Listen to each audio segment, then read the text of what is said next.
All right. Well, hello, everyone. Welcome to our webinar today on the topic of recalibrating leadership in the age of AI human collaboration. My name is Marie Unger. I am the CEO of Emergenetics International, and I get to be your host today. I am so excited to be able to host this webinar, as it clearly is an important topic for all of us. But I'm really excited about the panelists that we have on board with us today. All three people that you are going to hear from today have brilliant minds, incredible insights, and I'm excited to introduce them as I tell you all about Cody Pfeiffer, Simone Robinson, and Annie Browning. So, first, let me introduce Cody. Cody Pfeiffer is a member of the talent development team at Olson. He leads initiatives for new employees and early career professionals, as well as partners with leaders on team development initiatives and custom retreats. So, welcome, Cody. Thanks, Marie. Good to be here. Great, thank you. The other person I want to introduce next is Simone Robinson. Simone is the director of the Future of Work Center of Expertise with First Ascent Group out of the UK. She partners with clients to develop bespoke leadership development programs to prepare leaders for what lies ahead. Big job for you, Simone. So, welcome, Simone. Thank you very much, Marie. Great to be here. Oh, Fabulous. there we are. And next I'll be, yeah, you're good. Next I'll be joining, we'll be introducing Annie Browning. Now, Annie is incredible in her expertise in some areas that I think will be really informative for us as we do this. She runs her own successful leadership development practice. She is a consciousness researcher, a psychotherapist, and the founder of the GAZE method, which is a proprietary protocol. It empowers leaders to navigate all that uncertainty that we're going to probably talk about, but do so with clarity, steadiness, using cognitive neuroscience. So, welcome, Annie. Thank you, Marie. Well, Delighted to be here. great to have you all. And thank you again. We're going to jump in. Obviously, I've got some questions prepared for the three of you to answer. But for the participants, please add your questions into the Q&A. We will make sure that we've got somebody obviously off stage that's going to be ensuring that I am aware of those questions. We'll get to them as we have time, probably towards the end. But as those questions come to you, please feel free to go ahead and ask them right as they come to you. If for some reason we run out of time, then we will still respond to those questions for you. We'll make sure that the panelists have an opportunity to get to those. So even if we don't have time in the course of this 1 hour that we're going to spend together, which I think is going to go super fast given the incredible insights these three people have, we will make sure that we get to you. So let's go ahead and just jump right in. I think where we want to start is a little bit of how I introduced all three of you, and that is the fact that so much has changed for leaders in the past few years, right? From hybrid, remote work environments, navigating those 5 generations in the workplace today and all the uniqueness that that brings to the table, volatile market dynamics, and of course now AI, the topic that's on so many people's minds about how do we do this. This integration with AI in our workplaces. So, my question is how are these shifts, in your opinions, changing the expectations and the roles of leaders today? So, Simone, I think I'd like to start with you. Why don't you kind of weigh in on that first? Sure thing. Thank you, Marie. Thank you very much. Well, I think we have to start by actually recognizing that there is no such thing as business as usual anymore. Mhm. Change, constant change is the new normal. So if we have a look at the 4 areas that you mentioned in the question, let's have a look at the thoughts about expectations and roles. So leaders are now expected to place more emphasis on outcomes, trust, and performance rather than physical presence. So their role is now more one of how making sure that teams work well as opposed to being worried about where they work. And therefore, they need to be investing in tools and training to manage those distributed teams. As a support, as a partner to them, all of us here, we're trying to work to help them create cultures balancing to balance the autonomy and the collaboration. Mixed generations, they are expected to support diverse generations with different values and expectations. They need to lead with emotional intelligence and social awareness. definitely. They're expected to be agile and adaptable and comfortable with uncertainty during market volatility. So therefore, that those skills and that mindset has to change from rigid plans to rapid learning, experimentation, reprioritization. And they've got to keep that, the outcome focus. They've got to keep the engagement with their teams as well. And then finally, when we were talking about AI, the biggie, leaders now are expected to be the conductors of that AI collaboration, human collaboration of orchestra. They need to develop technical fluency, as well as looking at strategy and the promotion of inclusive workplaces. And we've got to be around. We've got to help them to do those skills that are really hard to automate. So it's a very, very changing world. And let's not forget, it's up to leaders to define to have the oversight on AI risks and governance as well. It's a tough job. I'll leave it there. Clearly. Yeah. Listening to what you're saying, and obviously these are essential skills you're listing, what used to maybe be called soft skills or some essential skills. I'm curious, Cody, from the work that you're doing in your organization, how would you, continue to add on to that response? Yeah, I'll pick up on Simone mentioned that experimentation, and that's what really comes to mind for me. Leaders aren't just that steady guide anymore. They're agile experimenters. I think the best leaders really have a clarity in their purpose, where they're headed, and they must be flexible then in their tactics, how they're actually going to get there and achieve that purpose. So rather than being committed to that particular way of doing things, I think the best leaders are just wondering, how they might do things differently, how they might experiment with different approaches. They're looking for honest feedback from others on how they're doing, and they incorporate that feedback. If what they're doing is working well, they keep doing it, or they find ways to get better at it. If it's not effective, they let it go and they move on to the next thing. So it's that clarity of purpose with that experimenting curiosity that I think is going to really help leaders ride the waves of change rather than getting wiped out by it. I'll share an example at Olson a couple of years ago.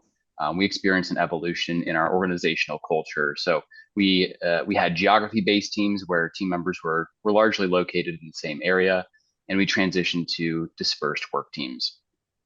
Many have gone through this or are experiencing it right now. So the same leaders who just had their team members in the same location, the same office, now had team members sitting in offices all across our firm's footprint. And that was challenging for some leaders because it was quite a sudden shift. We launched this new structure, and that was the way that it was from then on. And those leaders didn't just know what to do. There was no playbook.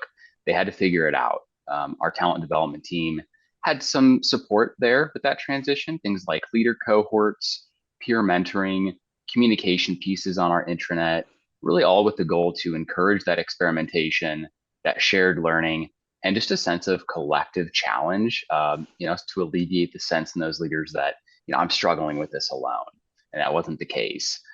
So what we noticed was that our best leaders found ways to build trusting relationships with their team members. They experimented, different things with their team meetings, the cadence, the format, introducing relationship building components to them. They hit the road to meet their team members in person. They held team retreats to get everyone on the team together physically so that they could all build relationships with one another. So again, they were those agile experimenters, but focused on, as you mentioned, Marie, those essential skills of relationships. Trust was a priority, that optimism, we're going to figure this out, collaboration, shared learning.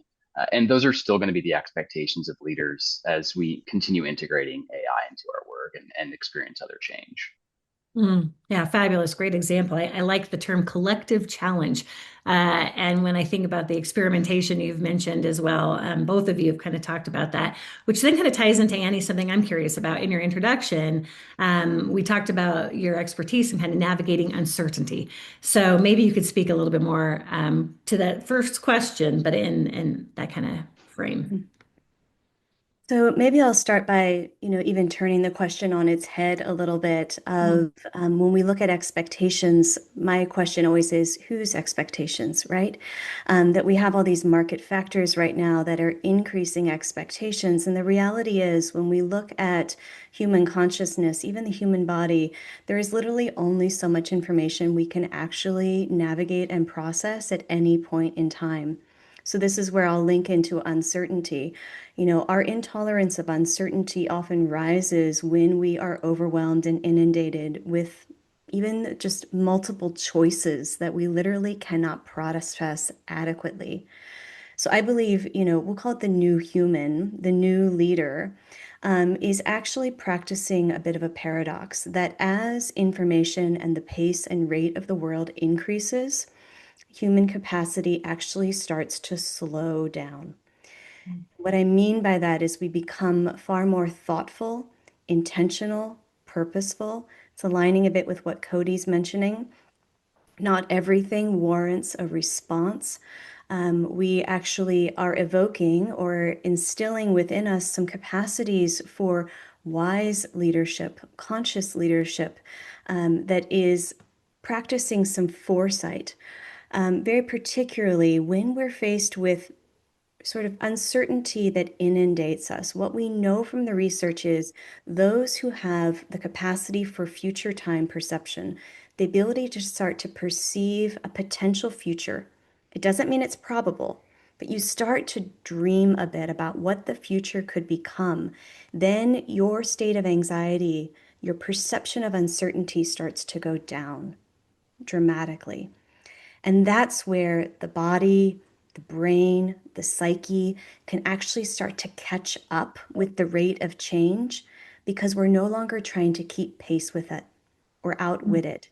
Instead, we become far more judicious in what we respond to, how we respond to it. We become very wise, sage leaders that actually start to see ahead of where we are going and then can respond in kind. And that is also what we need as we are engaging with AI. Ethics are paramount here. Ethics are paramount. And we cannot develop good sets of ethics in how we work with AI when essentially we're running around like the metaphoric chicken with our head cut off. So I would say, in summary, as the rate of change increases, the most astute leaders will learn how to slow down not just their nervous systems, but also the pace and kind of state of the brain that might also be in those kind of circuitous rabbit trails that actually don't get us forward in where we need to go.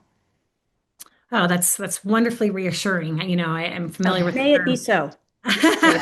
Yeah, well, I'm familiar with the term leading in permanent whitewater, and I'm hearing you say that if we can calm the streams, it doesn't have to be whitewater. And I really appreciate that from a perspective of some of the skills, which actually I want to have that fold into our next question, which is you've kind of identified, Annie, some of the mindsets that are going to be essential. You mentioned this future time perception, the ability to think outside of that.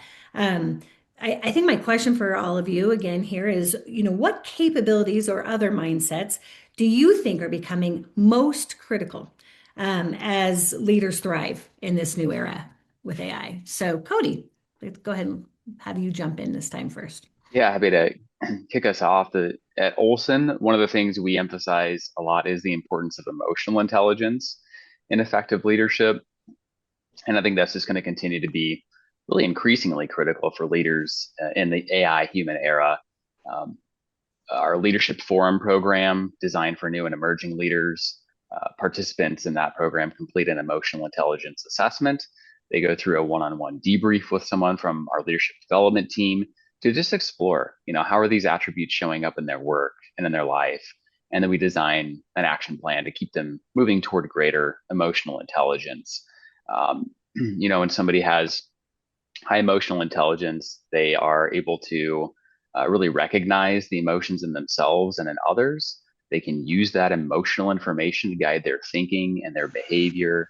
They can discern between different feelings. They can label different feelings and adjust their own emotions to adapt to environments. So we see this play out just in leadership writ large, but we talk about all these changes happening right now. And it's not just for themselves. Leaders are going to have to manage the emotions of their team members too, and their colleagues, their peers, their stakeholders. You talked about a variety of changes in your earlier question, and those are all affecting organizational culture, customer expectations, job roles, and so much more. So with that change comes the interruption to our routines, our familiar way of doing things, and just that anticipated trajectory of how the future is going to unfold. Annie talked about an alternate future, and that's going to be a big part of this too. But we all have kind of that anticipated future. And when change comes in, it disrupts that anticipated future. And sometimes, sure, there's some hopefulness or some excitement that may come with some of that. But it's rare that we're going to get through an entire wave of change without experiencing some other emotions like anxiety and fear and frustration. So I think effective leaders are going to be able to leverage their emotional intelligence to process and adapt to change themselves, but also really to support their team members in doing the same.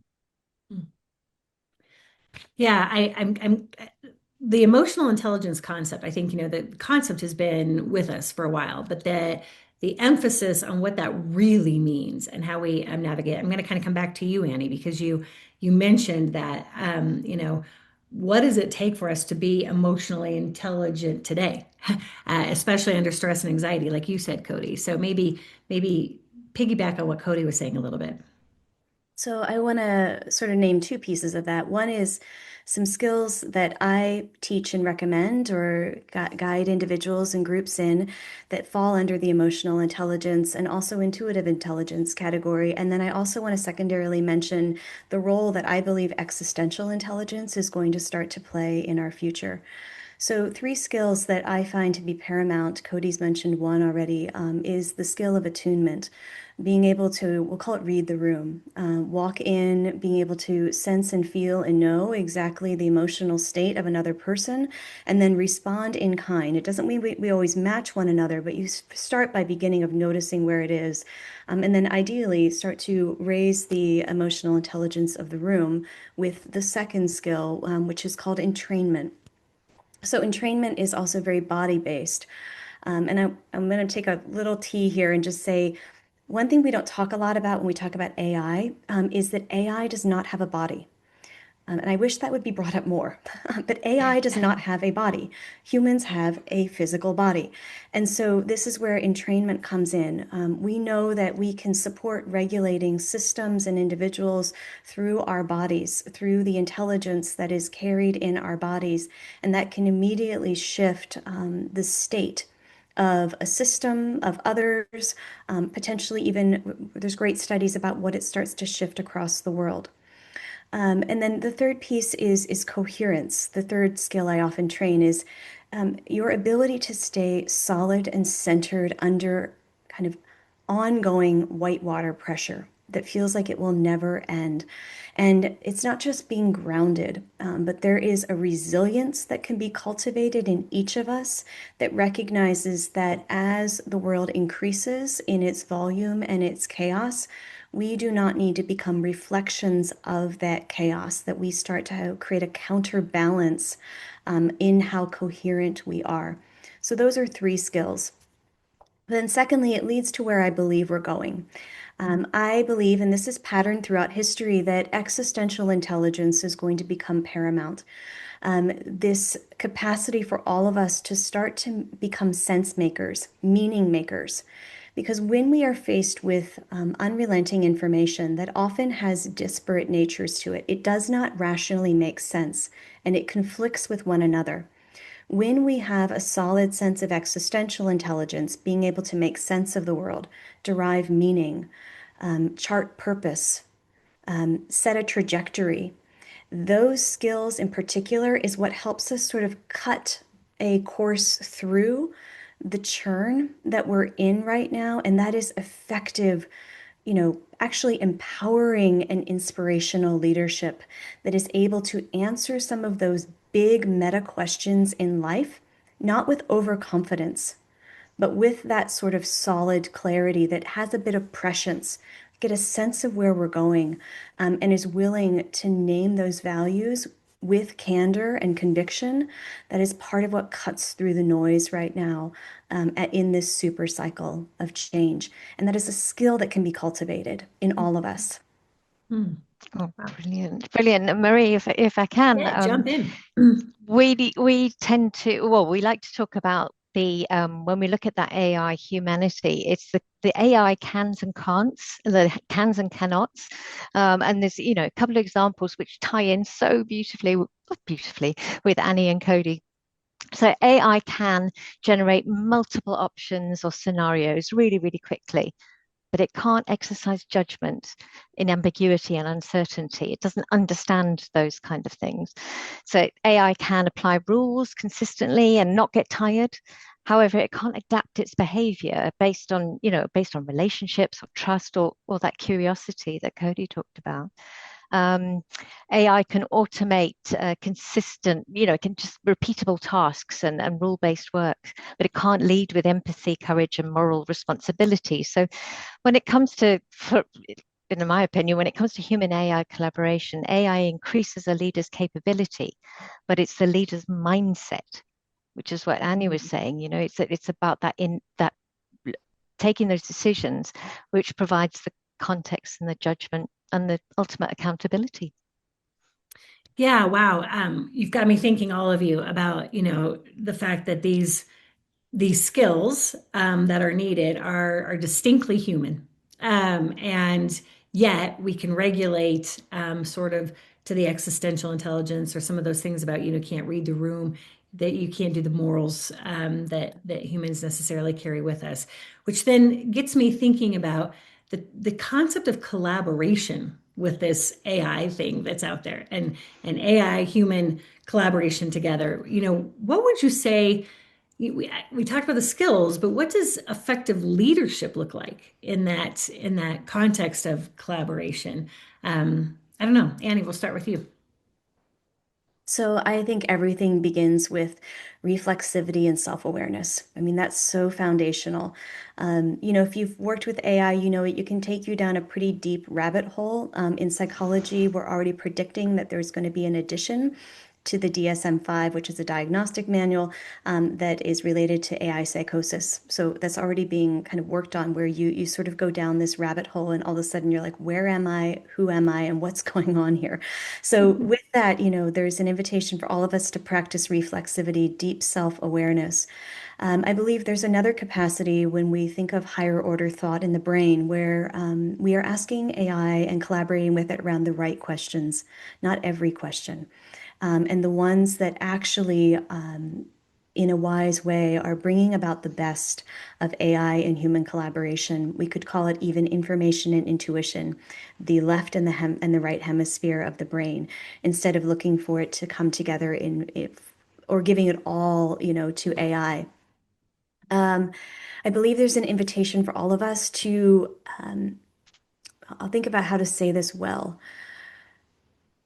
We tend to approach AI, I think, almost like it does not have its own consciousness. And this is a huge debate right now, so I don't want to get too mired in that. But it is we could call it an information body, a source, right? And how we approach something often generally affects the nature and the manner of the interaction, right? So how we approach AI actually has a parallel effect on our engagement, our interaction with it. This is an invitation for all of us to start to think about, how do I want to develop essentially a relationship with this tool, much like I would a colleague, a friend. We know in neuroscience that it's creating some of the same attachment bonds that we see in human relationships. And that's an opportunity for all of us to take a big reset and say, again, to practice that reflection of what kind of relationship do I want to be in with not just AI, but any technology, with my phone, with my AirPods, whatever it is. What you hear me saying in a larger message is, it's time for all of us as humans to really own and value the human capacities that we bring, to lean into that as an agency, to define the kinds of relationships that we want to have with these advancements right now, that are truly reciprocal, that are mutual, that are not born upon sort of what I can give and take from it, but rather how are we in a collaborative experience that actually elevates the whole of not just humanity, but also of the ethics or the spirit of the technologies that we build and create. That's a big, big question, but one I think that begins at a foundational, fundamental human level of essentially what kind of relationship do I want to build in my life with these advancements. Fascinating.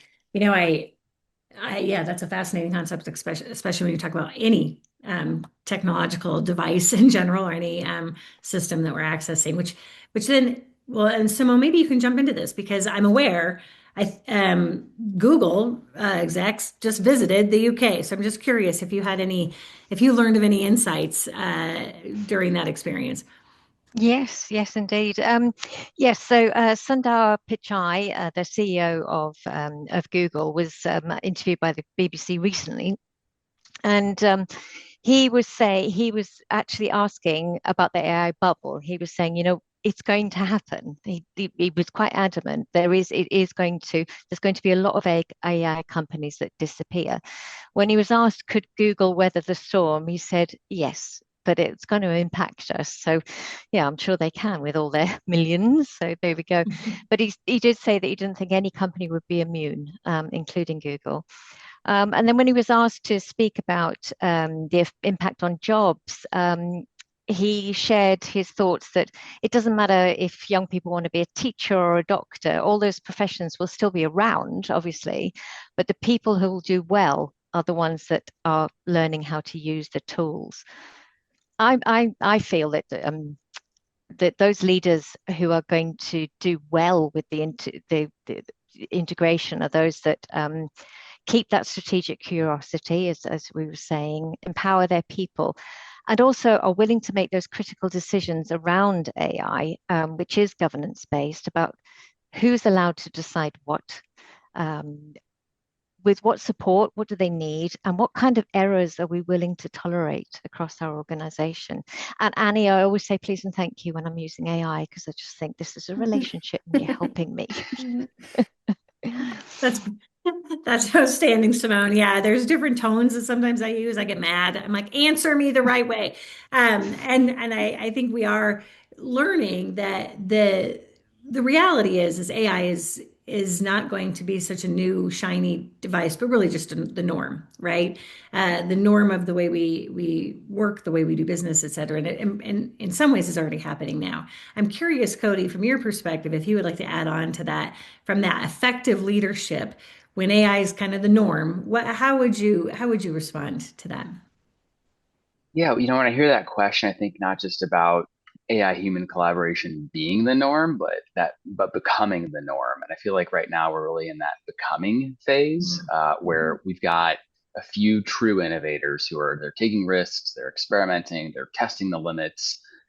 We've also got people who are actively looking for ways to adopt that technology in their work.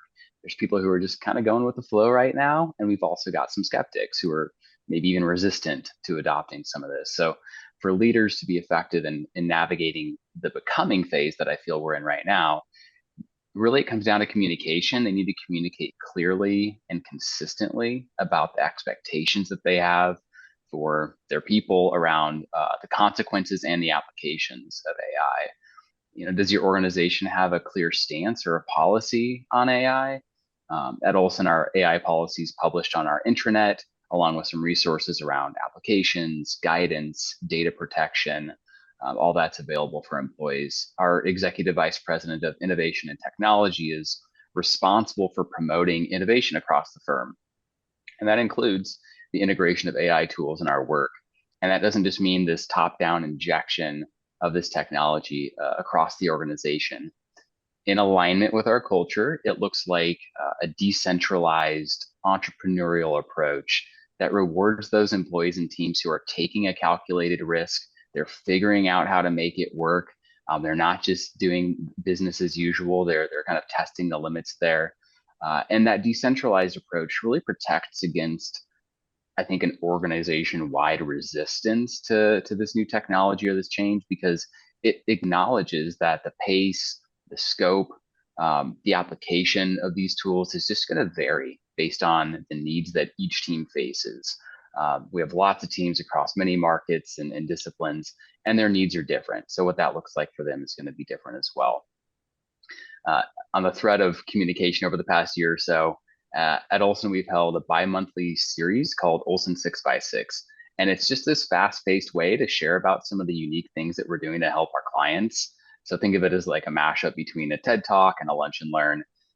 6 presenters each get 6 minutes just to spotlight how our employees are dreaming up these really innovative ways to leverage AI to complete work faster, reduce errors in our work, and deliver better solutions. Really, really cool ideas that we've shared with the entire organization, and that communication at the organizational level says, Olson is for leveraging AI in our work. Our employees are already doing some amazing things with AI. You have the permission and now hopefully some inspiration to go experiment with how you might capitalize on this tool to elevate your own work. So when I think about effective leadership, it looks like communicating that clear vision and also empowering teams to experiment and supporting that learning process. Wow.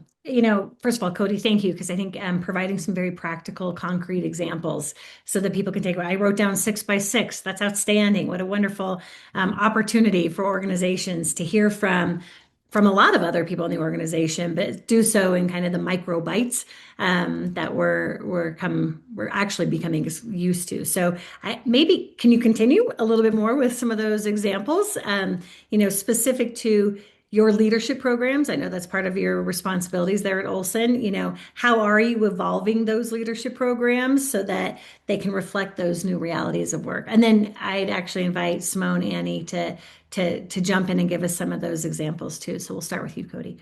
Yeah, happy to kick off on this question. I really enjoy this part of my job. Even when I look back at programs from just a couple of years ago, we may all have this experience. I think, that was just right for that point in time, but it's really not what we need right now. Even just a couple of years can do that. So even as we're delivering programs today, we're thinking about what are they going to look like tomorrow? We're noticing the reception of our participants, our guest presenters and panelists, all the supervisors of our participants. We're listening in and keying in on how they're responding and reacting to those programs. And it's also just important that we continually pulse our senior leadership at the firm to understand what behaviors are they expecting to see from successful leaders. And like many in the audience, I'm sure we conduct those post-program surveys to get feedback directly from participants. So even as we're delivering these programs, we're thinking about what that next iteration looks like.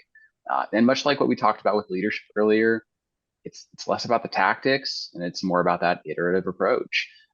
Just like in nature, survival depends on how well our abilities fit into our environment. As our environment evolves, as it is right now, so must we. So at Olson, we introduced multiple leadership tracks that offered employees opportunities for career growth beyond the traditional people leadership track.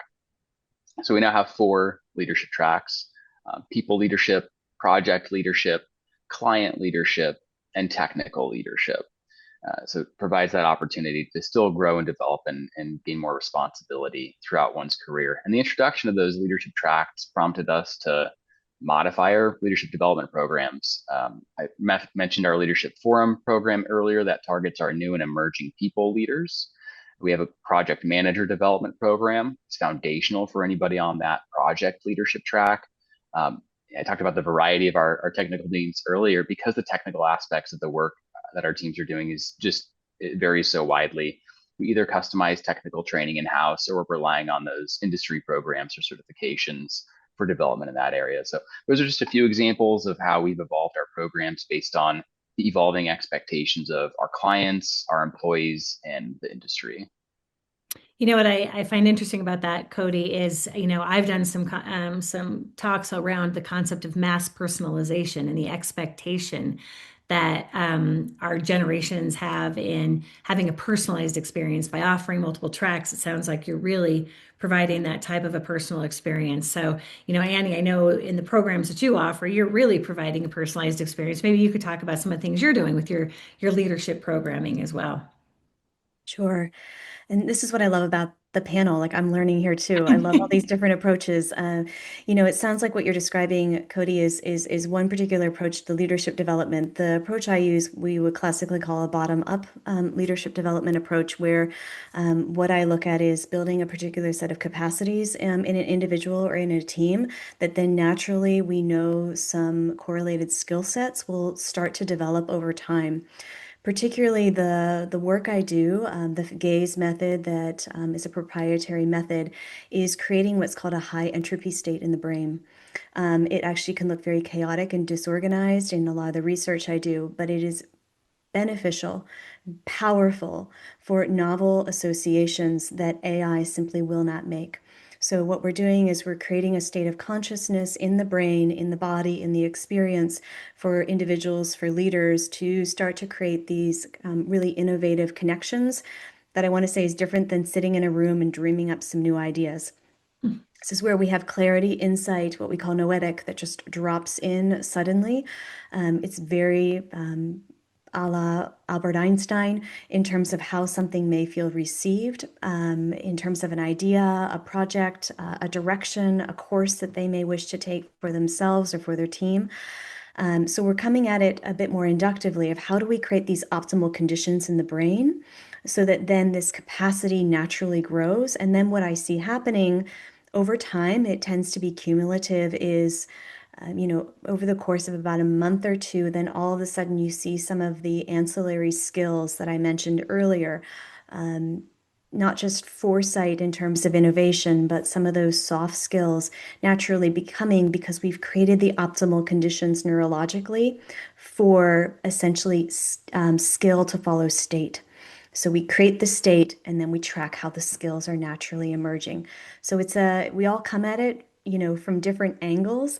And yet I love the heart or the shared goal here of how can we create more liminal, adaptable leaders in all contexts who, whether they're on this track or this one, have the capacity to actually navigate VUCA conditions with clarity and wisdom and insight.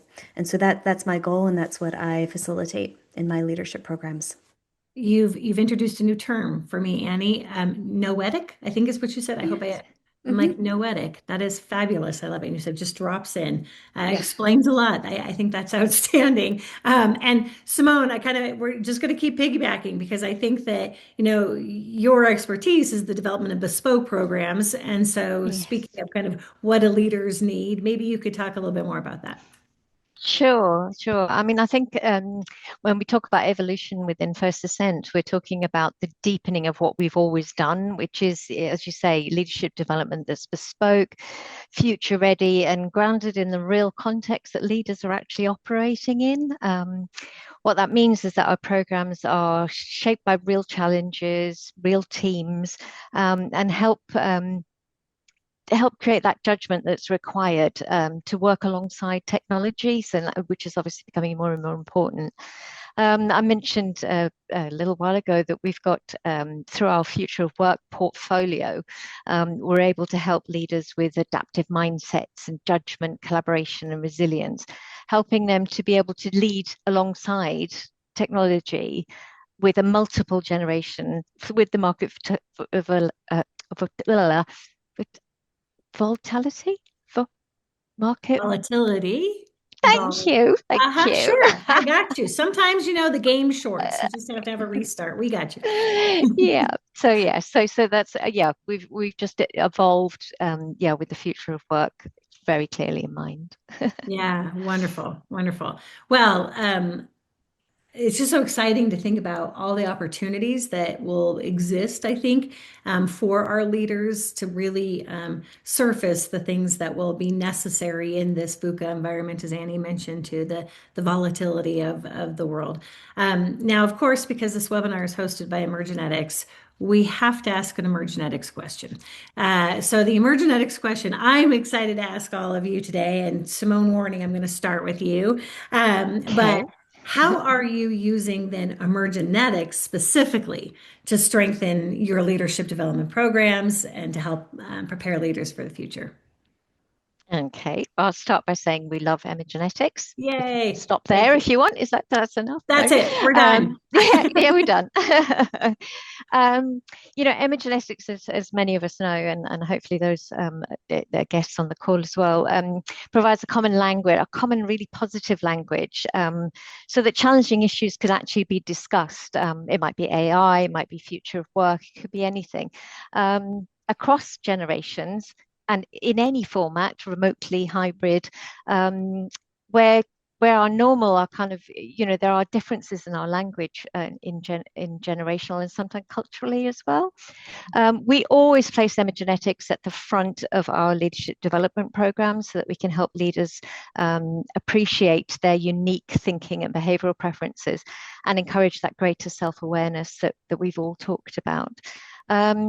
We find that the communication, the improved communication that comes from epigenetics means that AI change can be communicated so much more meaningfully, reducing that intent impact gap that can happen sometimes. And also, epigenetics gives us the power to leverage. Well, gives us the ability to leverage the power of that cognitive diversity, so that going forward, we can look at challenges from different lenses. So, yeah, we try to encourage our clients to embed the epigenetics framework across the organization, to improve emotional intelligence across with everybody, because it does help a people first mindset, and builds a good culture. Yeah, so that's how we Wow. roll. And we love it. Did I mention that? Yeah. Yeah, you did, and I am thrilled. Thank you for loving it. I want to actually tap into one of the words that you just said, and that is we encourage our clients to embed it throughout. Cody, I'm going to come to you next because I'm aware of the fact that Olson has been embedding emergenetics for well over 10 years. I think it's over 10 years, which has made it really a principal part of who Olson is, I would say. So maybe you could talk specifically about how you're using emergenetics in your leadership programs. Yeah. I think it's really, really cool to be at an organization where we're not at the beginning stage. We're really in that mature state where it's been embedded. And I looked back, and it's almost 20 years, Marie. So Wow. it's been some time that emergenetics Remarkable. has been a part of Olson. And there's several ways that we incorporate it into some of our programs. We offer a monthly virtual meeting of the minds session, and that's available to all employees. In many cases, it's part of our new employees onboarding plan. So I get to meet a lot of new folks as I co-facilitate that with my colleague each month. And then we also incorporate a session on team dynamics into retreats that we are facilitating for some intact teams, as well as for some of our program cohorts, like our Rising Professionals program. In fact, just coming up here in a couple of months, we'll do one with that group. So, like I said, we've been using emergenetics for a long time here. It's really interesting when I walk around the office, and we have many offices across our footprint, but each office I'm in, I can see people's emergenetics profiles. They're displayed physically in their workplaces. If they're not at their desk, I can take a little peek and get some shortcuts into understanding them. They're posted on employee profiles, like on our intranet, so you can see people's profiles in that way. And to Simone's point, I say that all the time. It just facilitates this common language about how we think and how we behave, and it just gives us that shortcut to start talking about ourselves and our tendencies in a way that might feel a little uncomfortable, or where do I start? So having the vocabulary really, really helps there. And then we can have those conversations. And we've probably all heard the phrase, you can't know yourself by yourself. So I think about those conversations that our employees are having with one another, that they're having with their leaders, when they're sharing profiles. And to Simone's point, really enhancing that trust, the awareness, and even empathy. So when we have that comfort in common language, it helps us talk about how we think and feel and behave. And it really promotes the communication, the adaptability we've been talking about, that collaboration, and with some of these ideas, like flexing our behavior to accommodate other people's preferences to facilitate better outcomes, it might seem obvious to emergenetics associates or L&D professionals, Many of our employees are applying all their focus and all their talent on the work that's right in front of them. And often it's very technical in nature. So it's really cool. I see these insights during these sessions. It's really encouraging. People come in just kind of coming off that technical deep focus, and they come into these sessions not totally sure what to expect. And they walk away with elevated self-awareness. And the part I love the most is just the commitment to trying to flex for the Mm. benefit of their teammates and their clients. So it's really rewarding to be a part of these sessions, and really cool to see how it's really spread across the entire firm and become a common language. Yeah, it's one thing to know yourself, but what are you going to do about it? How is that going to really improve Mm. the work you do? And I love what you said about it's a common language. Prior to my role, I was a practitioner. I was in my organization utilizing emergenetics, and we used to talk about naming and noting. And by naming and noting some of the emergenetics attributes that were either being used or overused or underused, it became about the emergenetics attributes, not about the person. So it took kind of that personal piece away and became about this thing that I really need to either work harder on or I need to think about differently, and the flexing, as you mentioned. So wonderful to hear you say that. So Annie, you're up. Speaking of naming and noting, I know that's one of the things you're excellent in the way you work with emergenetics, but go ahead, share with us some of the ways you're using it. Well, I will echo what's been named. Of course, it's so beneficial for building shared understanding, self-understanding, collaboration, communication, all those bases. How I use it is really bringing forward what Cody said is in the flexing department. So again, I'm working with leaders and systems that are coming saying, we want to essentially expand our range.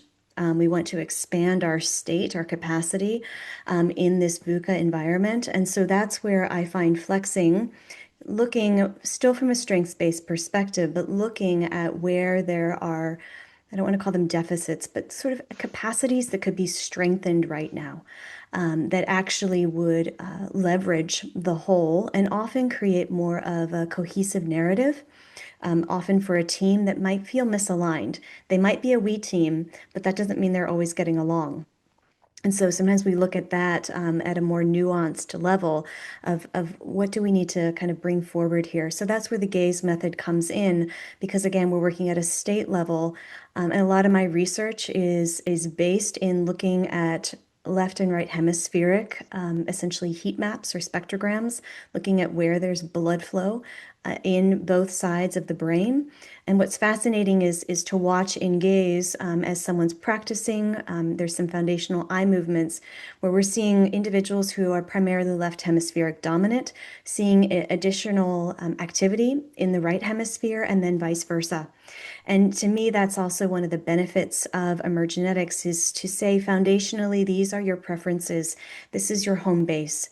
And also, we are dynamic, changing, evolving human beings. And our capacity to flex and lean into those scratchy areas also expands our abilities for what Gail would call the language of grace to start to become paramount in our interactions by leaning into often what is slightly uncomfortable and also holds the very power for our growth and our evolution.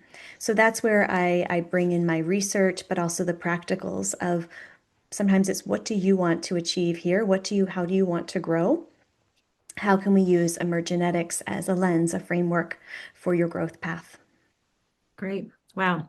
Okay, well, that actually kind of leads into a question that has come up. So we're kind of nearing towards the end. I see here we've got about 12 minutes left, and we do have a couple questions to continue to ask. And this question, and I'm going to just throw this out there to all of you. This is a webinar on the AI human collaboration. So the question that has come to mind here in front of us is how do you help, speaking of what you talked about, things that are in preference, especially from the lens of emergenetics attributes, right? When they're in preference, it's easy for us to use or easier for us to use. But how do you help clients, and maybe through the use of AI, flex into things that are their least preferred attribute? Or have you used or have any examples of how AI has helped any of your clients flex? As we all know, flexing is a challenge, especially if it's a significantly least preferred attribute. If we have what you call a sliver of one of those thinking attributes or behavioral attributes, how do you help those leaders, those individuals flex? And if you have a specific example of how you let AI assist in that, please provide it. I know at Emergenetics we talk about very AI positive, but we're also very data protective. So, just curious about what your thoughts might be. I can kick it off. I'll just Sure. share an example that I'll confess I didn't initiate. I just heard from an employee who I was talking to, a leader, and she said, I really value emergenetics. I look at mine, and it helps me understand myself, and I like knowing about other people. She's quite relational, and she, put them. She kind of asked, the language model, like, "Hey, this is my profile." She put it in there. She put another person's in there, and just asked it to provide some suggestions on how they might work together, some things to be aware of, especially with some of her new team members. With their permission, they share their profile with her, and she just uses, in our case, Copilot to talk about some of those synergies, but also some of those watchouts. And we know the platform Emergenetics Plus has some really great insights there, and we use that a lot. But for her, this is accessible. It's something that has helped her just kind of have some shortcuts to some quick 1, 2 things that she can focus on going into a conversation, whether it's around development or a collaboration with another team. So in that case, she just shared with me that she's taking the initiative to do that, and I hadn't heard that before. I've had other people, put up their profile in and ask it different questions, and it's providing some thorough responses. So it's something that, again, around experimentation, people are playing with. I wouldn't say that I've incorporated it in the formal way in our role, but it's interesting to hear how some of our employees are taking the initiative to experiment with it themselves. Back to the experimentation concept. Yeah. Any other examples or comments? I think at a base level, it's naming what Cody's naming, that AI is going to start to give you feedback on the responses based on your inputs that are going to reinforce your own biases. And so that is an opportunity for all of us in the spirit of emergenetics to notice what sort of prompts we are creating that, of course, align with our profile. And I really am not an AI expert. I mean, I want to say people who say they are one, I'm always like, are any of us at that But place? are you? Are you? There's just a lot of experimentation right now. Yeah. I will say one thing that's been helpful for me, and one thing I facilitate with those I work with is, sometimes it's asking, challenge me, push me. Do not feed me exactly what you think I want to hear. Asking it for it to be adversarial but kind. So almost like you would a good thought partner. What sort of inputs would you like to hear back? The other piece I'll name, and I'm really passionate about this, is that again, AI is primarily built upon what we would call left hemispheric kind of thinking modeling. And so this is also an opportunity for all of us to start to notice what outputs we are receiving from AI and engage our right hemispheres even more so, even if it's a preference, because that level of intuitive analysis is, I believe, an incredible gap that humans can start to fill. We're talking about a very big AI conversation right now in terms of how LLMs are programmed. But I would just say that's something I would encourage all of us to do is to really exercise our intuition, because it's a human skill that is not easily replicated in AI. Great. Yeah. Yeah. Yeah. Kind of piggybacking on that, I was doing a keynote in our Asia Pacific region, and I put into a large language model, to provide me with an image of an ideal leader. And to the bias that you speak of, what came out was a white male. And here I am, a female. Here I am in Asia dealing with a lot of our colleagues in the Asia Pacific region. And so that bias is something I think we really have to be thoughtful about. And to your left hemispheric bias, I know it's feeding what is, it's accessing information based on what's already existing in these models, but we have to be really, really thoughtful about what that's feeding us and then challenge some of those assumptions. Okay, well, we only have a few moments left, and we do have a couple other questions, and I'm afraid we're not going to be able to get to all of them. So if you asked a question, we'll make sure we get back to you at the end. But I just want to end with one last question to our panel here. And what I'm going to ask for is just kind of in a rapid fire, if you will, or a higher level. What are, after all this conversation, what would you say are one or two essentials of successful leadership development? And because we've got other L&D professionals I know that are on this webinar, of all the things we've talked about, maybe narrow it down from your perspective, one or two essentials for helping leaders, especially in this world of AI and human collaboration. So, Annie, you're up. Mhm. All right. The first one is trust your body. It will not lie to you. So, in the age of hyper information, body-based intelligence is going to be key. And the second one is do not give away your power for the illusion of speed and efficiency. There is a wisdom in every single one of us that can be cultivated that will always keep us, I want to say, ahead of the curve, but that is likely the greatest skill set you can invest in right now. Outstanding. All right, thank you. Simone, you're next. Okay, if I speak really quickly, I'm going to grab three and it's going to go. You go, Okay, you grab it. We're good. We still got, 4 first, minutes. great. Try to, no, we must balance psychological safety with challenging those mindsets. We need to create environments where leaders feel comfortable to talk, to share, and to actually question things that might be embedded, thoughts that might not be appropriate at that time.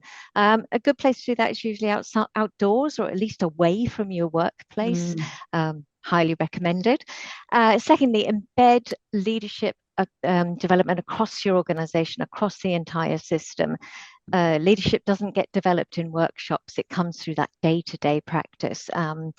And on the back of that, and this is not my third, it's just another thought, systems leadership is going to be crucial. Those systems leadership skills are going to be crucial for managing this whole new world that we're walking into. My final one, and I promise to shush now, is please don't be afraid of asking for help from external providers, because they might have more opportunity to challenge, to bring up that legacy thinking and surface those blind spots that might just get unnoticed. So yeah, those are my three. Yeah, sometimes you have to step outside the known and head to the unknown. Yeah. Okay, Cody, bring us home. Yeah, for me, what comes to mind is it's one thing, and it's less about the content or the curriculum or how we structure all of our programs, but it's not what contributes to our development and the development of our leaders, but it's who. And so, don't underestimate relationships would be what I would leave people with. Think about the people that you have access to across your organization, across your network. To Simone's point, it's not through trainings that we learn, it's through the daily practice. And we practice in relationship with other people. And when others have an interest in our success and we have an interest in theirs, we can challenge one another. We can be a good thought partner. We can provide psychological safety. So we can do those in relationship with one another. There's things we can do at the organizational or the program level, but one-to-one relationships are very powerful, and we encourage that across the organization. And that's what I would leave folks with. Wow. Wow. Well, thank you all for your absolute brilliance today. I have to tell you, from my perspective, in this last hour, you have provided an absolutely perfect whole emergenetics experience. You have done a marvelous job between the way you've expressed yourself, the way we've moved forward. You're being open to all the ideas and perspective of others, but specific to our thinking attributes. I am grateful to the three of you for from our analytical brains, from your expertise. and from that ability to kind of challenge the status quo, maybe the natural skeptic in all of us. I am grateful to all of your yellow for encouraging us, which is our conceptual attribute, for us to all really encourage thinking beyond us, like the future, thinking outside the parameters of what is known. And yet, I think what we provided is, and you all provided, is from your structural attribute, takeaways, specific concrete ideas that we can just start to implement gradually. And then, of course, I have to end with from all of our relational, from our what we call our red at emergenetics, which is the importance of connection. And so, to all of you that were here today listening to this, thank you for your connection. We look forward to staying connected with you. Please, again, if you have any questions, let us know. We're happy to respond.